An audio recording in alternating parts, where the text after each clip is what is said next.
शिवेभ्यः।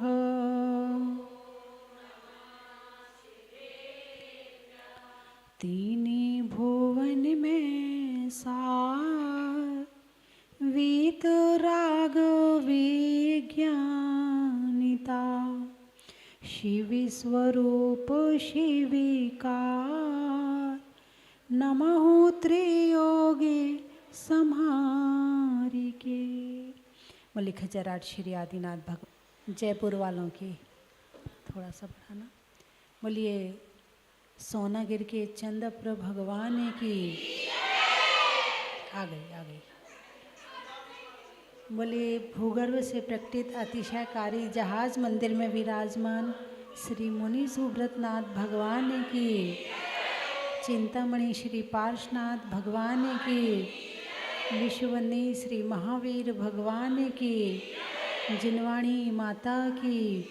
परम पूजाचा गुरुदेव श्री सन्मति सागर जी महाराज की। परम पूजाचा गुरुदेव श्री ज्ञान सागर जी महाराज की। परम पूजाचा श्री गे सागर जी महाराज की। गणनी आरिका लक्ष्मी भूषण माता जी की।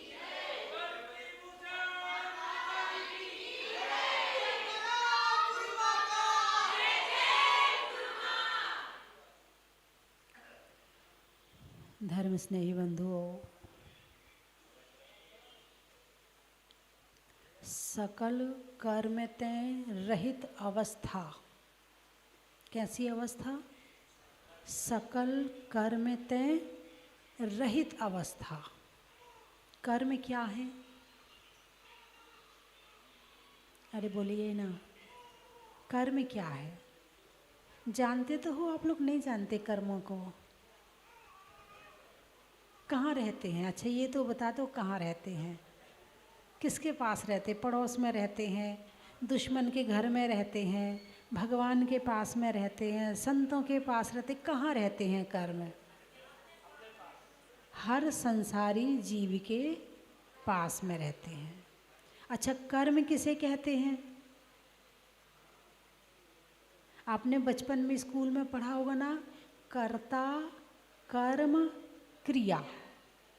3 चीज़ें पढ़ी है ना, कर्ता कर्म क्रिया। कर्ता यानी करने वाला, कर्म यानी जिस पर कार्य किया जा रहा है, और क्रिया जो क्रिया चल रही है। कर्ता कर्म और क्रिया। यहाँ तक कर्म क्या है? सामने वाली वस्तु है। कर्म क्या है? सामने वाली वस्तु है। और करने वाला कौन है? जीव है। करने वाला कौन है? जीव है। अजीव नहीं करता। अजीव कभी कर्ता नहीं बन सकता है। कर्ता तो जीव ही रहेगा। व्यवहार नए से जीव करता है, लेकिन निश्चय नए से जीव करता नहीं है, लेकिन कर्ता तो है। बिना कर्ता के कर्म नहीं होता है, और बिना कर्ता के क्रिया भी नहीं होती है। हर जगह कर्ता कर्म और क्रिया तो होंगे ही होंगे। और जब ये कर्ता कर्म और क्रिया का कार्य चलता है, तो फिर जो पुद्गल परमाणु रूप कर्म हैं वो आते हैं और हमारी आत्मा से चिपक जाते हैं। ठीक है ना? तो आप लोग जो हैं कर्म को जानते हैं कि नहीं जानते? पहले तो ये बताओ, अच्छे से जानते हो या थोड़ा बहुत जानते हो? अच्छा अपने पड़ोसी को जानते हो कि नहीं जानते हो? जानते हो। पड़ोसी कितने बजे कहाँ जा रहा है पूरी नज़र रहती कि नहीं रहती? अरे बोलिए ना, पूरी नज़र रहती है। अच्छा पड़ोसी कितने बजे गया था अनुमान लगाते कि नहीं? ये इतने बजे जा रहा है, ये वहाँ जा रहा होगा। अनुमान लगाते हो कि नहीं लगाते हो? लगाते हो, है ना? इतने बजे गया, अच्छा इतनी जल्दी वापस आ गया, अच्छा नहीं वो तो दूर था, ये कहीं और गया होगा। फिर दूसरा अनुमान शुरू होता है। यदि तुमने जो सोचा उसके अनुसार है, हाँ ये वहीं गया होगा, है ना?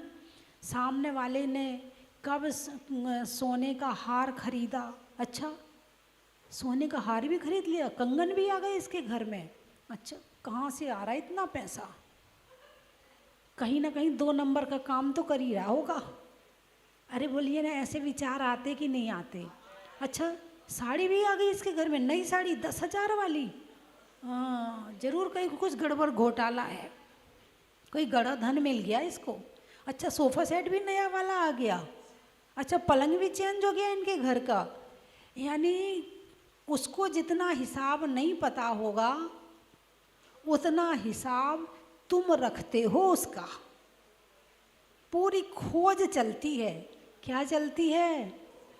पूरी खोज चलती है कि कहाँ क्या हो रहा, किसके यहाँ, सामने वाले के यहाँ, पड़ोसी के यहाँ, रिश्तेदार के यहाँ, कहाँ क्या हो रहा है।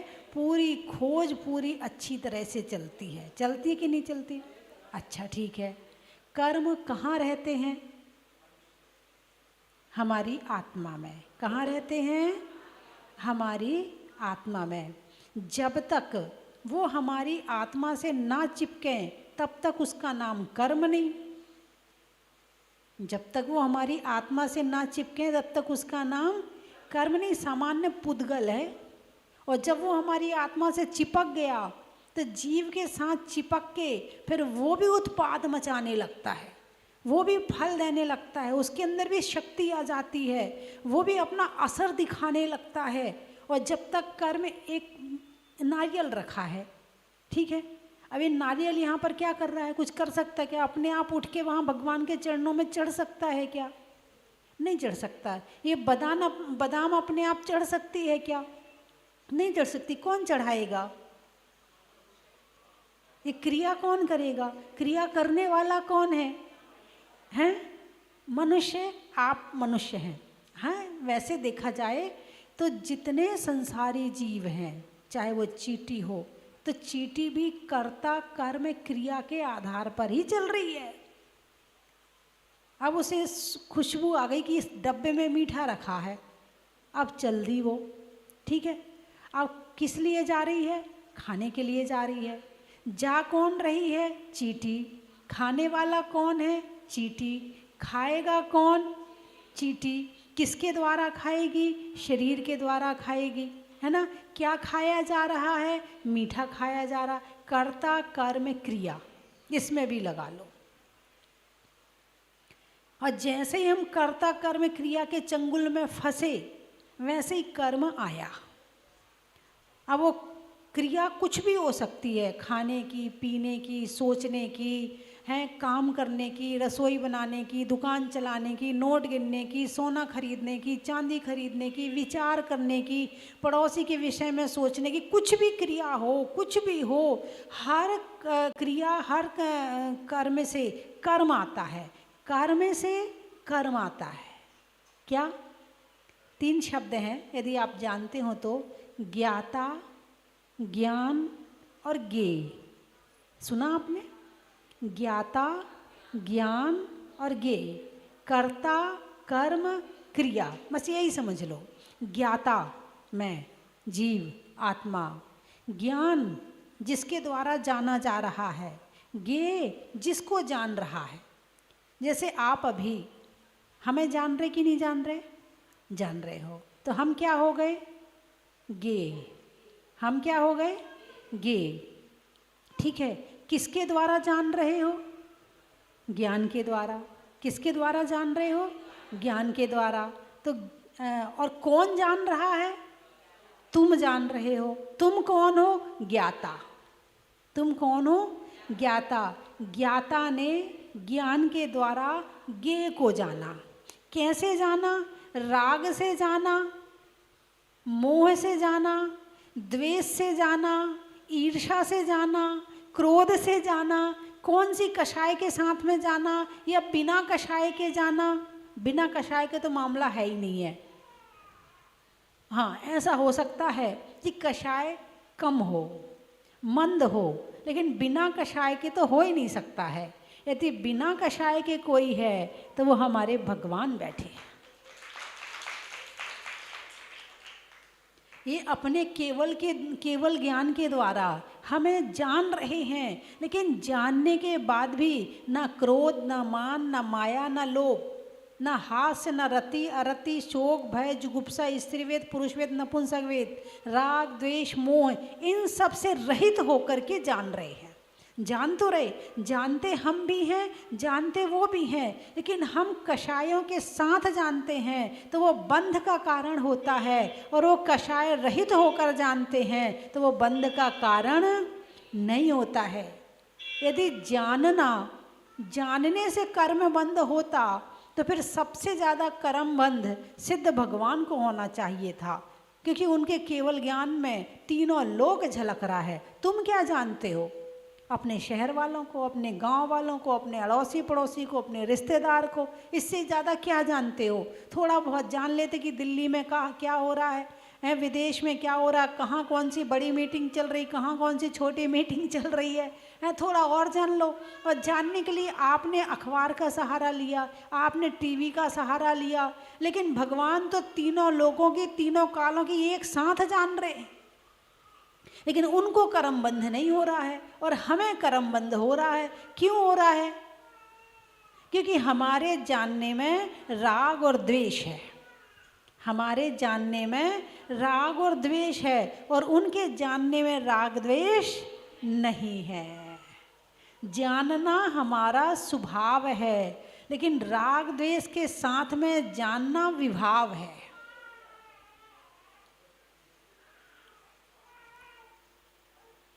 बंधुओं, सकल कर्म ते रहित अवस्था,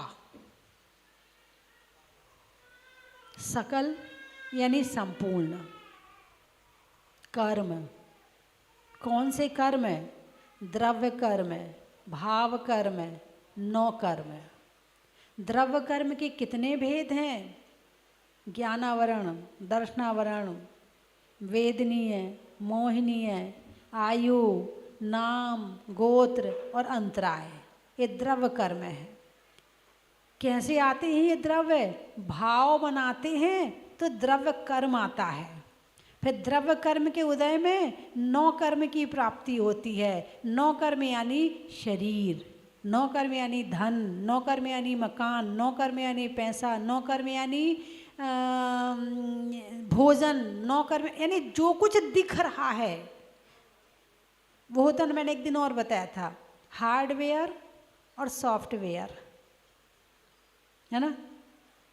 चित्र बना लिया कंप्यूटर में, अभी वो सॉफ्टवेयर है। जब उसे प्रिंट आउट निकालेंगे, उसका कागज में उस चित्र को निकालेंगे तो वो हार्डवेयर हो जाएगा। यदि हमें हार्डवेयर को में चित्र को ठीक करना है, यानी कोई चित्र में कमी आई है, तो वो तुम्हारे कागज में ठीक करने से ठीक नहीं होगी, उसको किस में ठीक करना पड़ेगा? सॉफ्टवेयर में, यानी कंप्यूटर में ठीक करना पड़ेगा। तो बाहर जो कुछ मिला है हम उसको ठीक करते हैं। सामने वाला सुधर जा, आज के बाद से ऐसे मत करना, मैंने मेरे साथ ऐसा किया है, तू मेरे साथ ऐसे मत किया कर, तू मुझे ऐसा खाना दिया कर, मुझे ये खाना पसंद है, मुझे ये मत दिया कर। हे भगवान, मेरा जीवन तो सबसे खराब है, ये सारे घर वाले बुरे मिले हैं मुझे। बोलिए हाँ या ना? मेरी किस्मत में ही ऐसा बेटा बदा था, इससे अच्छा तो, अरे बोलिए ना, ज़्यादा गुस्सा आता है तो कहते हो कि नहीं कहते? इससे अच्छा तो बोल भी नहीं सकते हैं, मोह इतना है। लेकिन जब गुस्सा आता है, भले मेरे सामने ना बोलो, वैसे तो बोल देते हो। कहते हैं ना, हे भगवान, ये इतना बुरा मकान मेरी किस्मत में था, लोगों को देखो कितनी अच्छी कोठी में रह रहे हैं, मेरे पास तो साइकिल भी नहीं है, लोगों के पास देखो कितनी अच्छी अच्छी गाड़ियां हैं। किसके उदय में? अरे बोलिए ना, तुम्हें नौ कर्म नहीं मिला क्योंकि कर्म नहीं है। नौ कर्म कब मिलेगा? जब कर्म होगा, है ना। हार्डवेयर में कब आएगा? जब सॉफ्टवेयर में होगा। अब तुम सोचो कि सॉफ्टवेयर में तो मेरी फोटो खराब है और हार्डवेयर में अच्छी आ जाए, तो ऐसे कैसे हो सकता है? यहाँ के कंप्यूटर में तो मिक्सिंग कर सकते हो, मगर कर्म के कंप्यूटर में मिक्सिंग नहीं कर सकते हो। यहाँ के कंप्यूटर में तो एडिटिंग हो सकती है, मगर वहाँ के कंप्यूटर में एडिटिंग नहीं हो सकती है, और करनी भी है तो तुम्हें करनी पड़ेगी, दूसरा नहीं करेगा। यदि अपना नौ कर्म में सुधारना है, यदि तुम्हें बाहर की चीजें सुधारनी है, तो अंदर सुधारना पड़ेगा। अंदर को सुधारने से बाहर सुधर जाएगा। तो खोजपूर्ण दृष्टि होनी चाहिए। कैसी दृष्टि? खोजपूर्ण। अभी आपसे पूछा जाए कि भाई कर्म कितने होते हैं? 8 होते। चलो मैंने बता दिया तो आपने मुझे बता दिया, मतलब मुझे वापस कर दिया।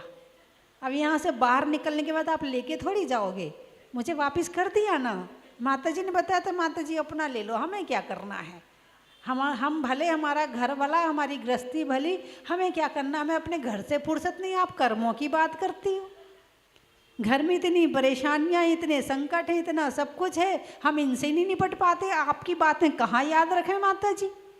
बोलिए, ऐसा विचार मन में आ सकता है? नहीं आ सकता है। लेकिन ध्यान रखना, घर को कितना भी याद कर लेना, रिजल्ट आखिरी में जाके यही मिलेगा, क्या किया तुमने हमारे लिए, हाँ या ना है। और तुमने कर भी दिया, मान लो तुमने खूब पैसा जोड़ा, खूब पैसा जोड़ा, और बेटे के लिए छोड़ के चले गए, तो बेटा क्या तुम्हारा नाम घर में लिखवाएगा? मेरे पिताजी ने इतने करोड़ रुपए मेरे लिए मुझे दिए, मेरे पिताजी ने मुझे 4 मकान दिए, मेरे पिताजी ने मुझे 2 फैक्ट्री दी, कहीं लिखवाएगा? किसी डायरी में लिखेगा? और किसी क्षेत्र पर जाकर यदि कमरा बनवा दो, अरे बोलिए ना, बेटे को कितना दिया और कमरा बनाने में कितना दिया, सारा देने के बाद भी कोई यश नहीं, और जरा सा देने के बाद भी जिंदगी भर के लिए अमर हो गए हैं। तो जितना हम कर जाएंगे उतना हम ले जाएंगे। क्या मतलब? यहाँ हम अच्छे काम में अपना जो धन खर्च करते हैं वो हम जोड़ रहे हैं, और जितना हम देकर जा रहे हैं वो घाटे का सौदा है।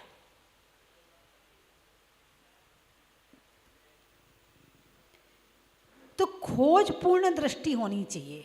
कर्म कितने हैं, कहाँ से आते हैं, कितने दिन रहते हैं, क्या फल देते हैं, कर्म ज़्यादा हो तो क्या होता है, कर्म कम हो तो क्या होता है, अच्छा कर्म कौन सा होता है, बुरा कर्म कौन सा होता है, हमें कर्म कैसे करना चाहिए ताकि कर्मों का बंधन ना हो, इन कर्मों से छूटने का उपाय क्या है।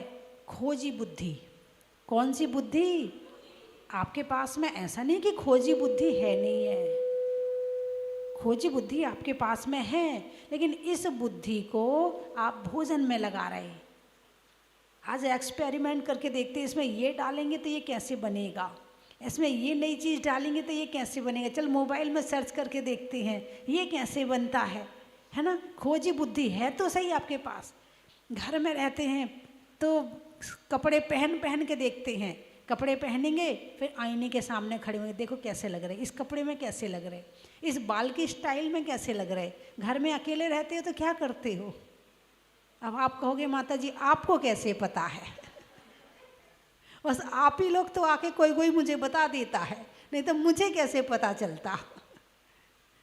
तुम में से कोई आके बता देता, बोले माता जी है। एक पतिदेव आए, बोले माता जी इसका दिन भर कोई काम नहीं है, इसका एक ही काम है, ये साड़ी पहनेगी, फिर आईने के सामने खड़ी होगी, फिर सेल्फी लेगी, फिर पूछेगी मैं कैसी लग रही हूँ, फिर दूसरी साड़ी पहन के आएगी, फिर वो तैयार होएगी, फिर इसके साथ में ये मेकअप कैसा लग रहा है, इसके साथ में ये लिपस्टिक कैसी लग रही है, इसके साथ में कौन सी चूड़ी अच्छी लग रही है। बोले दिन भर इसका एक ही काम है, इसके पास दूसरा काम तो है ही नहीं है। एक गिलास पानी भी मांगो तो 10 मिनट बाद आता है, अभी ला रही हूँ, अभी मैं तैयार हो रही हूँ। और जाना कहीं नहीं है, जाना कहीं नहीं है, लेकिन जाने की तैयारी हर समय चल रही है। खोजी बुद्धि है तो ना है, पड़ोसी की हाँ, इसके हाँ, उसके हाँ। मतलब यदि कभी गलियां जो में रहते हैं और जो पास पास जिनके दरवाजे होते हैं, पास पास मकान होते हैं, जिनके घर में खाने की खुशबू एक दूसरे के घर में आती है, अरे बोलिए ना। हाँ, ज़्यादा गुलछर्रे उड़ रहे हैं, रोज कढ़ाई चल रही है आजकल तो है। अब एक के घर में तो बन रहा है, वो खा रहा है, और दूसरे के घर में खुशबू आ रही है, वो तरस रहा है।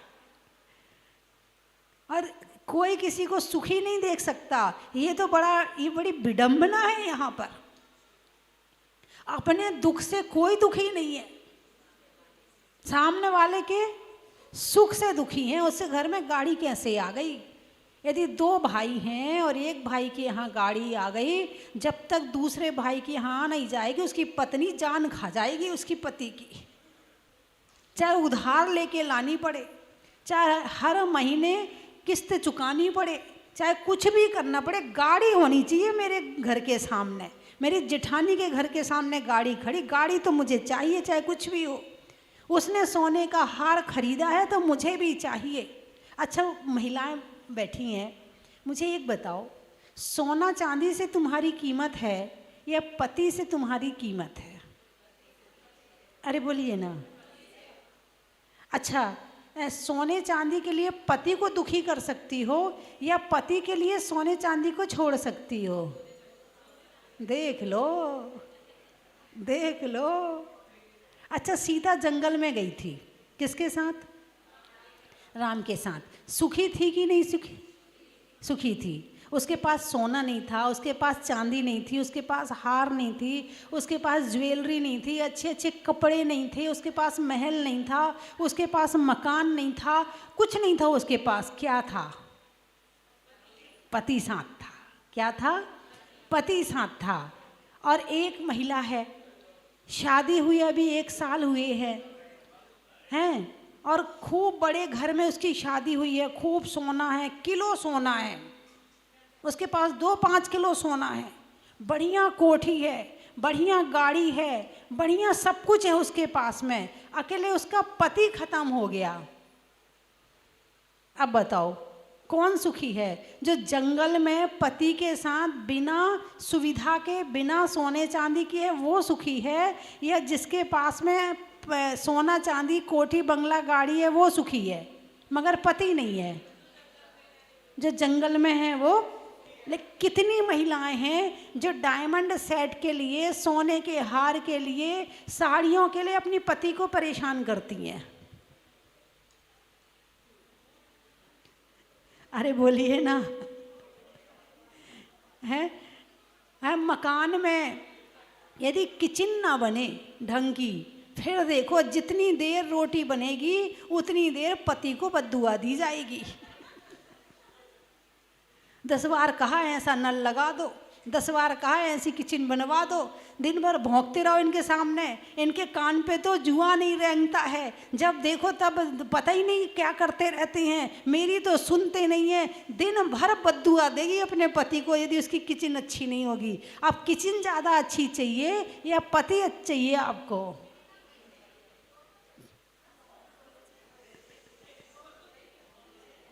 देख लो, दोनों में से एक चीज चाहिए। अब बताओ क्या चाहिए? दोनों में से एक चीज चाहिए तो क्या चाहिए? दोनों में से अच्छा, एक आपको, हमारे यहाँ से आवाज़ आ रही है, एप्पल वाला मोबाइल चाहिए। कौन सा वाला?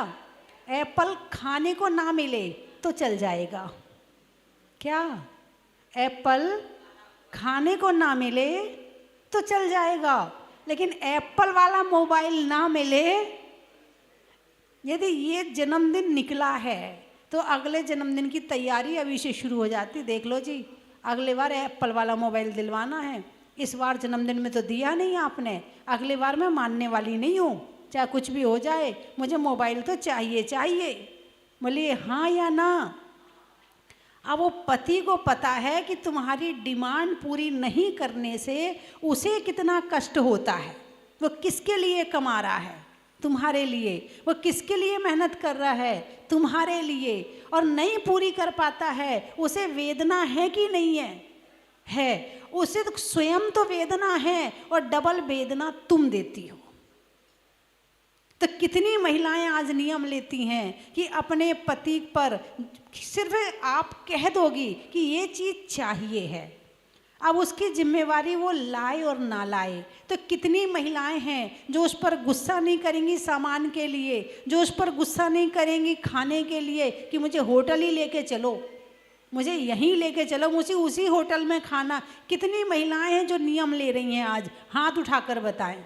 गुस्सा नहीं करेंगी, कहना अलग बात है और गुस्सा नहीं करना अलग बात है। उठाइए हाथ, अच्छे से उठाइए हाथ, अच्छे से उठाइए। मैं देख रही हूँ जो लड़कियां हैं वो भी हाथ उठा लें कि आगे अपने पति पे गुस्सा नहीं करेंगी। अच्छे से हाथ उठाएं। आपने हाथ नहीं उठाया, आपने भी नहीं उठाया। अच्छा, अच्छे से उठाओ, मैं देख तो लूँ। गुस्सा देखो, कहना अलग बात है, टॉर्चर करना, गुस्सा करना, अपमानित करना, व्यंग करना वो अलग बात है। तो मैं कहने के लिए मना नहीं कर रही। एक बार आपने कह देखो जी थोड़ा बाहर जाने का मन हो रहा है, और आपने कह दिया ना, आपका काम पूरा हो गया। बाहर चले जाओ तो ठीक, नहीं जा पाओ तो कोई बात नहीं। अच्छा, जितनी महिलाएं टीवी में हाथ देख रही हैं वो भी हाथ उठा लें। चलो उठा लिया, बहुत अच्छी बात है। क्या होता है, मैं जब भी मेरे पास कोई नया जोड़ा आता है, सुनिए, जब भी मेरे पास कोई नया जोड़ा आता है तो उनके घर वाले, परिवार वाले कहते माता जी आशीर्वाद दे दो, आशीर्वाद। अच्छा, आशीर्वाद चाहिए? अच्छा, तो आशीर्वाद में क्या दूं? वो जो आपकी इच्छा हो वो दे दो। अच्छा, अब आशीर्वाद भी दो तरह का होता है, एक नियम रूप और एक वस्तु रूप है। एक बार एक बच्चा आया, बहुत दिन पहले की बात है, तो बोले माता जी आशीर्वाद दे दो। तो मैंने हाथ उठा दिया, आशीर्वाद दे दिया। थोड़ी देर बैठा रहा, फिर बोले माता जी आशीर्वाद दे दो। तो मैंने फिर दे दिया। अब तीसरी बार फिर बोले माता जी आशीर्वाद दे दो। तो मैंने फिर दे दिया। बोले नहीं नहीं, कोई पेन वैन तो दे दो।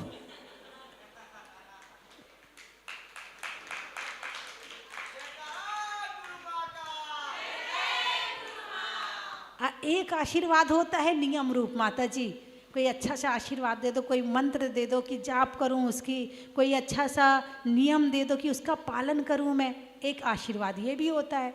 तो अब उनके घर वाले कहते हैं, बोले माता जी आशीर्वाद दे दो, आशीर्वाद। मैंने कही आशीर्वाद में एक ही चीज़ दूंगी कि अपनी इच्छाओं को सामने वाले पर थोपना नहीं, तो तुम्हारी जिंदगी सही चल जाएगी। और जो तुमने अपनी इच्छाओं पर सामने वाले पर थोपा और सामने वाले को परेशान किया और पूरी नहीं होने पे लड़ाई झगड़ा किया, तो तलाक होने से कोई रोक नहीं सकता है। जो आजकल तलाक हो रहे हैं ना, उसका कारण यही है, उसका कारण यही है कि तुम तो मुझे चाहते ही नहीं हो। मैंने कहा था कि मुझे होटल लेके चलो, क्या प्रेम करते हो तुम मुझे? क्या होटल लेके गए तुम मुझे? बस शुरू हो जाएगी लड़ाई। अरे होटल लेके जाने से प्रेम दिखता है क्या?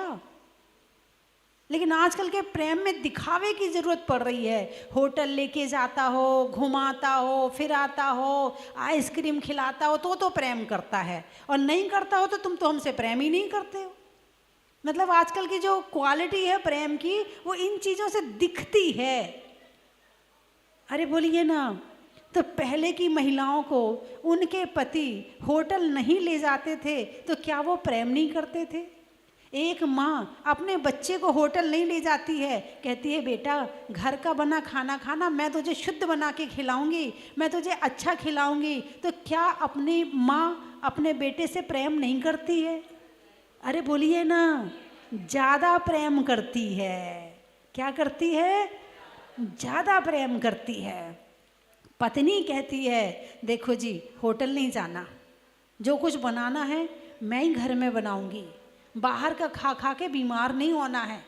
बाहर पता नहीं कितनी कैसी चीज़ें डाली जाती हैं कि जिसके कारण से स्वास्थ्य खराब हो जाता है, तबीयत खराब हो जाती। होटल का नहीं खाना, मैं आपके लिए घर में बनाऊंगी। तो पति कहता है ठीक है, और पत्नी खुश होके खाती भी है और खिलाती भी है। तो वो पत्नी तो धर्म पत्नी है। और जो पत्नी देखो जी 6 दिन हो गए खाना बनाते, अब मेरे बस की नहीं है कि आज भी इतवार को भी मैं खाना बनाऊं। अब तो आज आपको होटल लेके जाना ही पड़ेगा, और जाके वहाँ 10,000 रुपये स्वाहा करके चले आए। लेकिन जो धर्म पत्नी है वो कहती देखो जी आज इतवार है, अपन मंदिर चलते हैं, पास में सोनागिर है, सोनागिर चलते हैं, वहाँ आप अभिषेक करना, मैं अभिषेक देखूंगी। फिर वहाँ लेके गई और वहाँ ले जा कर के बोलियाँ चल रही थी। प्रथम अभिषेक शांति धारा की, उसने बोली ले ली, ठीक है, और उससे अभिषेक करवाया, शांति धारा करवाई, साथ में बैठकर पूजन करी, जाप करी, यहाँ आकर बैठ के प्रवचन सुने। सुन रहे ना आप लोग? यहाँ आके बैठ के प्रवचन सुने और प्रवचन सुनकर और फिर खुशी खुशी अपने घर चली गई। ये तो है धर्म पत्नी। 10,000 रुपये उसने होटल में खर्च किए या मॉल में खर्च किए, 10,000 खर्च हुए और एक 10,000 रुपये क्या 7,000 रुपये खर्च हुए। सोनागिर की यात्रा भी हो गई, अभिषेक भी हो गया, पूजन भी हो गई, प्रवचन भी हो गई। ये है धर्म पत्नी। कौन सी पत्नी? आप लोग कौन सी पत्नी है? अरे बोलिए ना। अच्छा, पतिदेव आपको लेके आए हैं कि पत्नी पति को लेके आई? हाथ उठाकर बताना। पहले मैं बोलूँगी अच्छा पत्नी लेकर आई है, हाथ उठाकर बताओ। मतलब प्रेरणा करी थी, पति ने करी थी या पत्नी ने करी थी? वो हाथ उठा लो। अच्छा, बाकी बिना प्रेरणा के आ गए क्या?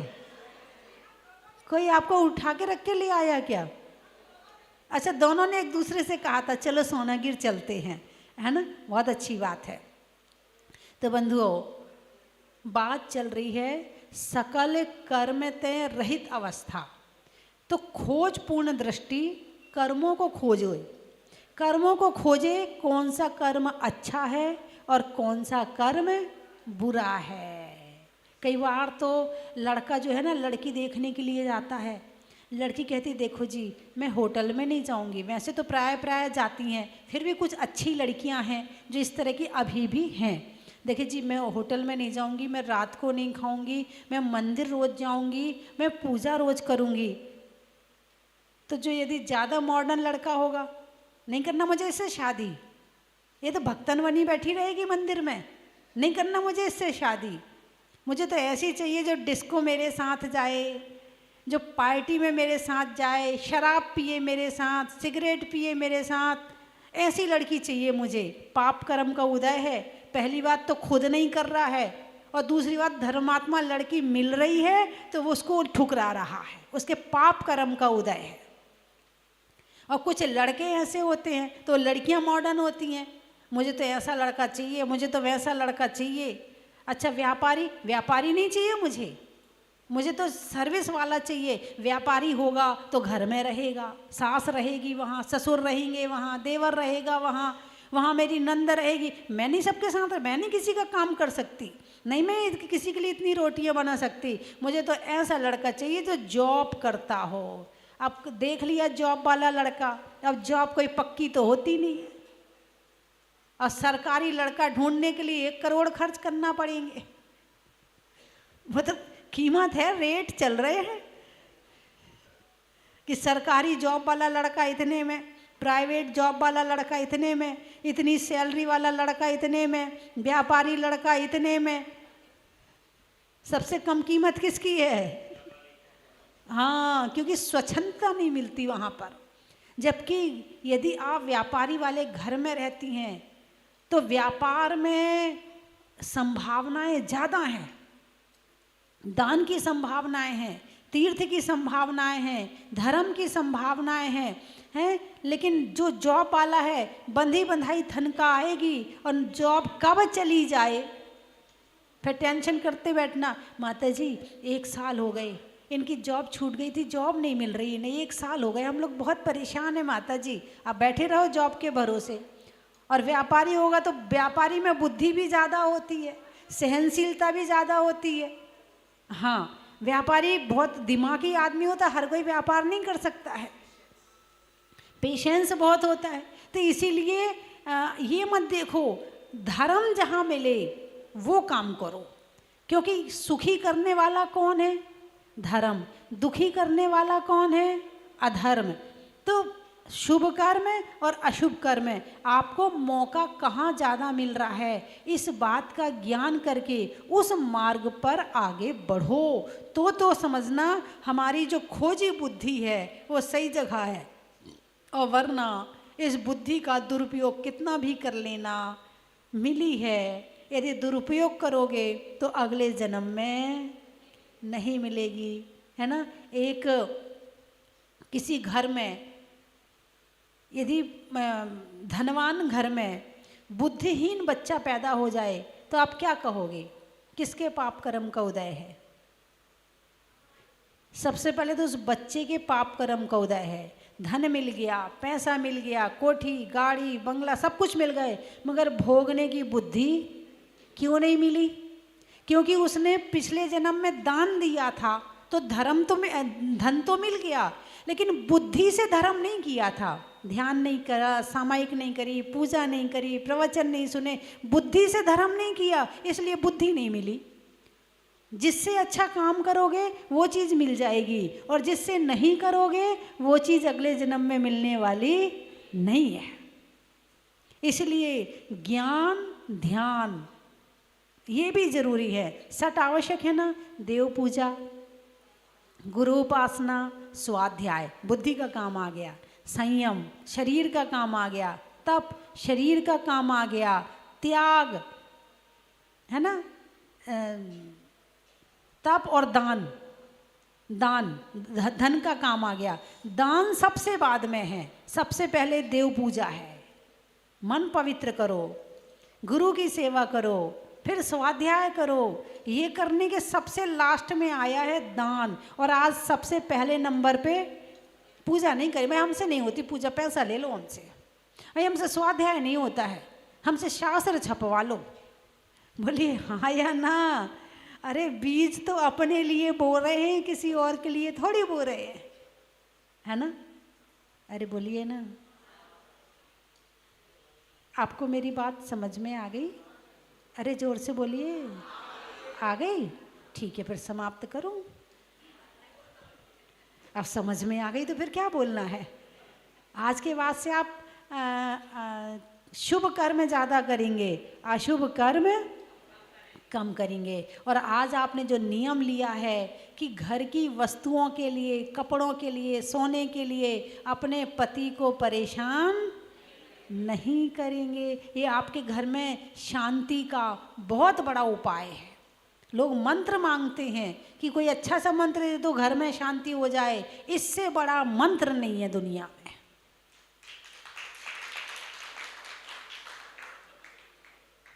ठीक है, चलिए मैं 3 चीज़ें बोलूँगी, आपको कहना है।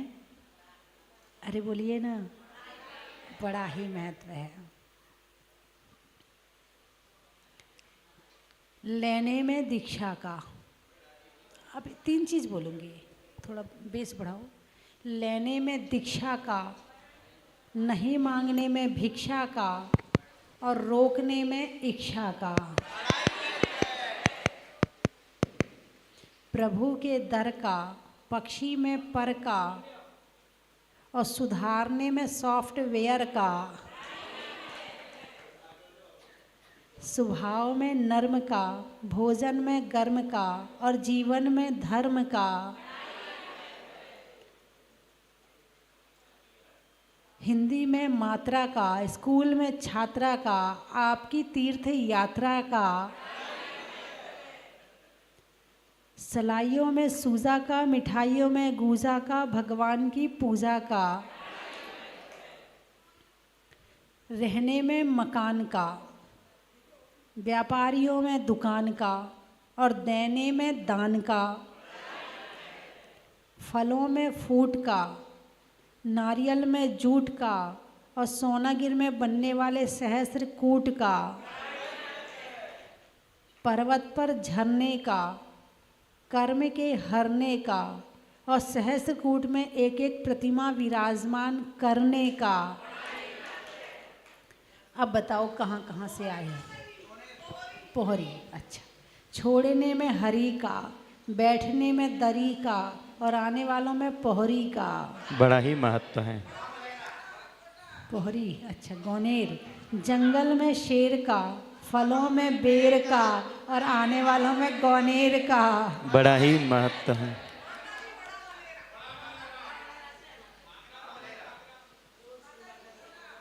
कपड़ों में सरारा का, रंगों में हरा का और आने वालों में बड़ा मलहरा का। बड़ा ही महत्व है। केलवाड़ा, अच्छा केलवाड़ा वाले आए हैं। खैरवाड़ा, खैर लकड़ी खैर वाला है ना। अच्छा, महिलाओं में कड़ा का, गर्मी में घड़ा का और आने वालों में खैरवाड़ा का। जबलपुर, गाने में सुर का, नृत्य में नुपुर का और आने वालों में जबलपुर का। आगरा, पर का, प्रभु के दर का और आने वालों में मानसरोवर का। आगरा, कोटा, सावन की घटा का, रसोई में पटा का और आने वालों में कोटा का। आगरा। एक एक करके बोलिए, एक एक करके। बोला आगरा। अच्छा, जीवन में जरा का, सतियों में अनंग सरा का और आने वालों में आगरा का। अब बोलिए आप। छाड़ी, आचार्य शांति बोलने सागर में जी। मीठी वाणी का, मंदिर में जिनवाणी का और आचार्य शांति सागर जी की छाणी का। बड़ा ही महत्व है।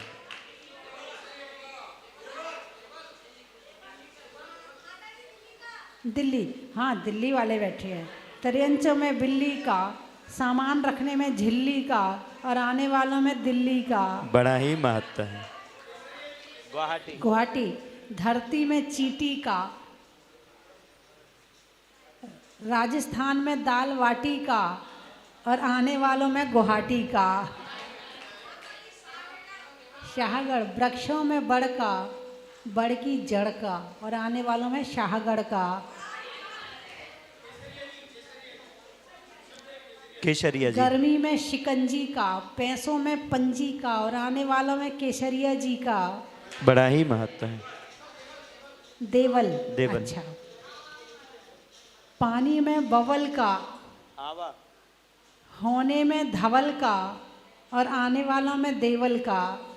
आवा राजस्थान, आवा, आवा। आवा, अच्छा, मिठाइयों में मावा का, नहीं करने में दावा का और आने वालों में आवा का। बड़ा ही महत्व है। रमेड़ा, अच्छा, भोजन में बड़ा का, गर्मी में घड़ा का और आने वालों में रमेड़ा का। बस हो गए होंगे। अचर्रा, अचर्रा, अचलगढ़, नहीं, अचर्रा, अच्छा, बातों में खरा का और बातों में खरा का, सतियों में अनंग सरा का और आने वालों में अचर्रा का। बड़ा ही महत्व है। सुनने में ईयर का, छोड़ने में बियर का और आने वालों में ग्वालियर का। चलिए, अनाज में चने का, गर्मी में पने का, 5 मिनट और बैठने का। बोलिए 24वें भगवान की जय हो।